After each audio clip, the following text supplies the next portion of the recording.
Bonjour à tous, sur cette vidéo nous allons voir ensemble une nouvelle fonctionnalité de Canva qui s'appelle fusionner. Donc on va voir cela ensemble et après je vais vous donner une note sur 5 de mon ressenti par rapport à cette nouvelle application.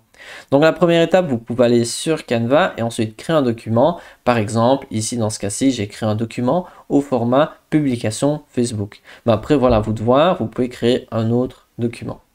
Et le concept de cette application, c'est que vous ajoutez deux images. Et pour ajouter une image, vous pouvez aller dans éléments et rechercher ici dans les photos. Vous pouvez rechercher une photo d'ici. Ou vous allez dans importer, vous recherchez une photo d'ici. Ou vous allez dans les applications. Et il y a Pexels et Pixabay qui peut vous aider à rechercher une photo. Donc Pexels, vous cliquez sur application. Et ensuite, vous écrivez par exemple Pexels. Ensuite, lorsque vous avez vos deux images, dans mon cas, j'ai choisi ces deux-ci. On va pouvoir cliquer sur une première, appuyer sur la touche majuscule et laisser appuyer, et vous cliquez sur la deuxième image.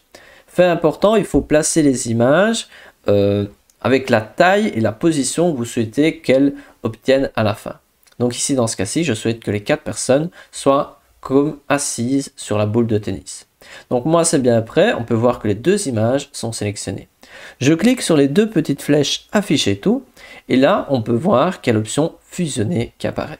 Je clique dessus et je vais donc pouvoir réaliser la même chose que dans la petite vidéo où on peut ajouter la photo de la tasse dans l'arrière-plan qui se trouve à l'arrière. On voit qu'il y a même une petite ombre qui est créée par Canva.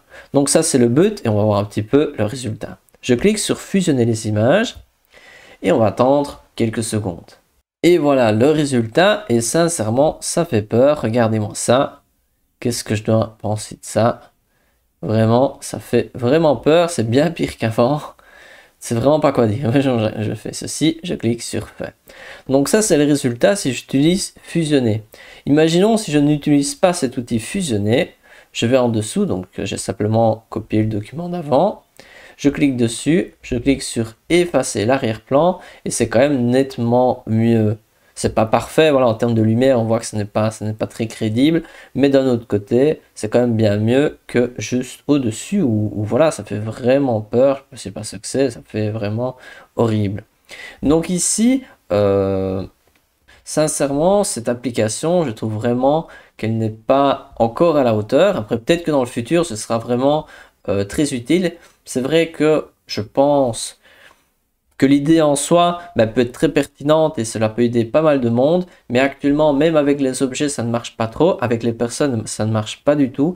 Mais voilà, j'espère que dans le futur, ce sera meilleur. Donc, mon avis sur 5 de cette nouveauté, c'est 1 parce que vraiment, ce n'est pas terrible. Après, voilà, c'est à vous de faire votre avis. Moi, c'est juste mon avis et on se retrouve pour une prochaine vidéo.